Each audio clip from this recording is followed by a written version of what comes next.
अस्सलाम वालेकुम जी, आपका होस्ट शहीद अहमद अली आपकी खिदमत है। हमारा यूट्यूब और फेसबुक चैनल जो है पाकिस्तान देख रहे हैं। लाखों करोड़ों सलाम हज़रत मोहम्मद मुस्तफ़ा सल्लल्लाहु अलैहि वसल्लम और आले मोहम्मद पर। आप जानते हैं कि कल इमरान अहमद खान नेसब की एक जो अमेरिकी कांग्रेसी सेनेटर हैं उनके साथ एक डिस्कशन चल रही थी, मगर उसको ऐसे तोड़ मोड़ के पेश किया गया सोशल मीडिया पे, मैं कहता हूँ पेड कंटेंट के जरिए। फिर मेन स्ट्रीम मीडिया को लाइंस दी गई कि बस ये देखा जाए कि इमरान खान जो है वो मदद मांगता नजर आ रहा है। इमरान खान का जो बयानिया था ना खात लहराने वाला, वो जो साइफर का मामला था, वो जो कहता था कि अमेरिका ने मेरी गवर्नमेंट गिराई है, देखिए वो सारा पशे पुश्त। इमरान खान साहब ने ना जो बाइडन से मदद मांगी है, ना इमरान खान साहब ने एंटोनियो जे ब्लिंकन से मदद मांगी है यानी कि वजीर खारजा से, ना डोनल्ड ब्लूम, किसी से उन्होंने मदद नहीं मांगी। उन्होंने बाकायदा तौर पे कहा है कि आप एक कांग्रेस की सेंटर हैं, खतून हैं, आप वहां पे आवाज उठाएं कि जो पाकिस्तान के अंदर एक जुल्म और बर्बरियत का बाजार गर्म है, जो इस वक्त मेरी पार्टी को क्रश किया जा रहा है। उन्होंने अपनी पार्टी को एक किस्म का वहां पे डिफेंड किया, या अपनी पार्टी के मतलब जो उनके कुछ कह सकते ना थी स्कम थी, या जिधर वो समझते कि मेरी पार्टी यहां पे खत्म हो रही है, तो उन्होंने उस चीज को जो है वो बयान किया। मगर वो भी मैंने आपको रात को सारा उस पर एक्सपोज कर दिया था। मगर इमरान खान साहब ने रात गए, फिर एक बहुत बड़ा जो है वो कौम के साथ हताब किया, और इस दफा उन्होंने कुछ खास बातें भी की। उधर आर्मी चीफ साहब का दौरा लाहौर था, उसके मतलब मेरे पास कुछ खबरें हैं, कुछ मजीद भी खबरें हैं, वो भी मैंने आपके साथ डिस्कस कर लिया। सबसे पहले इमरान खान साहब ने रात के कहा जी कि ये मुझे खुली ऑफर मैं देता हूं, पहले मैं इस बात को कर लेता हूं। कहते हैं मैं खुली ऑफर देता हूं, क्या मुझे इमरान खान को माइनस करने से आप समझते हैं कि मसला हल हो जाएगा? इस मुल्क के अंदर जो एक इस वक्त सिचुएशन बनी हुई है, मेरे माइनस होने से अगर हल हो जाती है तो मैं माइनस होने के लिए तैयार हूं। एस्टैब्लिशमेंट को उन्होंने बकाया तौर पर मुखातब करके कहा कि मैं इस मुल्क की एस्टैब्लिशमेंट को कहता हूं, अगर नहीं तो फिर थोड़ा मेरे लिए सोचे।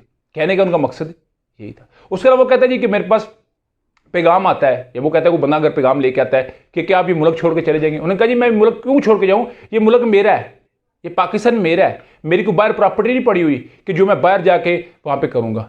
इसका मतलब है मलक रियाज साहब और अकील करीम डैडी भाई के जरिए जो पैगाम पहुंचाया गया है वो यही पहुंचाया गया है कि या तो आर्मी एक्ट के तहत या ऑफिशियल सीक्रेट एक्ट के तहत अपना मुकदमात का सामना करो, या इस मुल्क से बाहर चले जाओ।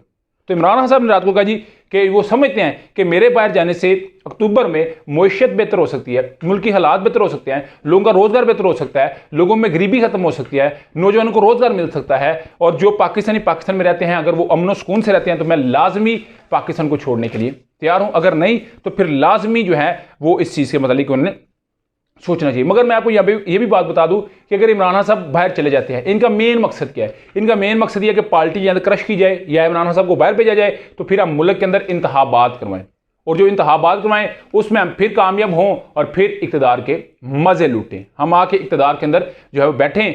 और देखें, मैं इधर फिर मुतालबा करूंगा, हर पाकिस्तानी ये मुतालबा करता है कि आप वोट करवाएं, साफ और शफाफ इंतखाबात करवाएं, अवाम जिसको पसंद करे उसको इक़्तिदार में आना चाहिए, उसको मुल्क का वज़ीर-ए-आज़म बनना चाहिए। मगर इस वक्त सिचुएशन ये है कि असद उमर, शाह महमूद कुरैशी, इमरान इस्माइल, फवाद चौधरी, शेर अल अफरीदी, जुल्फी बुखारी, मुराद सईद, हसान नियाजी, जुबैर नियाजी, आजम स्वाति, मलिका बुखारी, यानी कि जितने लोग भी पाकिस्तान तहरीक इंसाफ के सरगुना हैं या इसको लीड करते हैं, अभी तक वो इनसे टूटे नहीं है।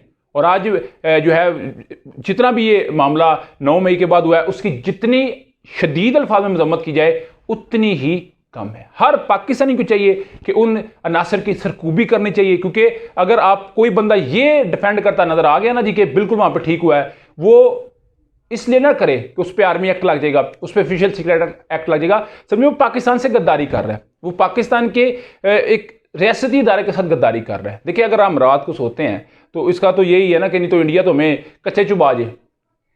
इंडिया तो हर वक्त ये कोशिश कर रहा है ना, हमारा दुश्मन, कि वो कोई ना कोई इसमें अपना हिस्सा डालता रहे। मगर इमरान खान साहब भी इस वक्त मेरा ख्याल है वो पाकिस्तान की बात करते नजर आ रहे हैं। मगर हुकूमत की जानब से अगर लचक थोड़ी सी नजर आती है तो मेरा ख्याल है मुल्क की मिसाइल का हल निकल सकता है। उधर जी जलील शरकपुरी साहब है पीटीआई के, मगर उन्होंने कहा जी खान साहब आप क्यादत छोड़ दें असद उमर असद कैसर साहब को, यानी कि पूरा एक बयानिया डेवलप करवाया जा रहा है, अपने लोगों से बयानिया डेवलप करवाया जा रहा है, ताकि कोशिश ये हो कि इमरान खान साहब को हमने साइड पे कर दिया। मगर जो इस वक्त इतलात मार्केट में आई हुई हैं वो ये हैं कि अक्टूबर में यह हुकूमत चली जाएगी, मगर उसके बाद भी इलेक्शन नहीं होंगे। 3 साल के लिए टेक्नोक्रेट सिस्टम आ रहा है, ये बात याद रखिएगा, 3 साल के लिए टेक्नोक्रेट सिस्टम आ रहा है, उसमें सबसे बड़ी जो हर्डल बनी हुई है वो बने हुए चीफ जस्टिस उमर ता बंदयाल साहब, और वो 15 सितंबर को चले जाएंगे। उसके बाद जस्टिस काजी फायज साहब आ रहे हैं, कौमी असम्बली से बिल पास होगा, और आप जानते हैं कि जस्टिस काजी फायज साहब ने बाकायदा तौर पर यह बात कही हुई है असम्बली के अंदर खड़े होकर कि असम्बली के फैसलों को चैलेंज नहीं किया जा सकता, यानी कि वो इस रफड़ में आना नहीं चाहते। तो हुकूमत इस चीज़ को लेके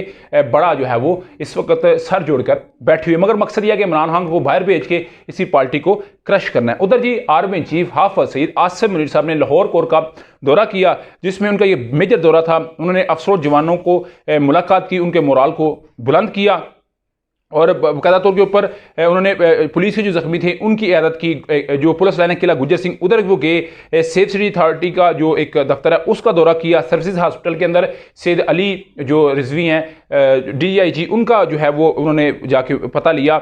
और बाकायदा तौर के ऊपर आर्मी ने चीफ ने हाफिज सईद आसिम मुनीर साहब ने कह दिया है कि आर्मी एक्ट के तहत कार्रवाई शुरू हो गई है, ये नहीं कि होनी है, शुरू हो चुकी हुई है, ऑफिशियल सेक्टर एक्ट हो चुका हुआ है, और इस किस्म के किसी इक़दाम को बर्दाश्त नहीं किया जाएगा। जना हाउस यानी कि कोर कमांडर घर का उन्होंने विजिट किया, यादगार शोहदा पर फूल चढ़ाए, और उसके अलावा उन्होंने कहा कि जाली दुश्मन की जाली खबरों के प्रापोगंडे से अवाम और पाक फौज में जो खलीज है वो नहीं पैदा करने दिया जाएगा। इस तरह के तमाम अनासर की सरकूबी भी की जाएगी और उन्हें हर लिहाज से रोका भी जाएगा। मगर आर्मी का ये बयान बड़ा एक मैं समझता हूँ मीनिंगफुल बयान है, मगर यहाँ पे ये भी इतलात सामने आ रही है कि खवातीन के लिए कोई रिलैक्सेशन है, मगर मर्दों के लिए किसी किस्म की कोई रियायत नहीं है। आप ये समझते हैं, लाजमी करने से शेयर कीजिए। आगे वीडियो पसंद है तो चैनल को लाइक सब्सक्राइब अपने दोस्तों से शेयर कर लीजिए। नेक्स्ट वीडियो के लिए होस्ट को जल्दी अल्लाह ताला को हामी नसरो। अस्सलाम।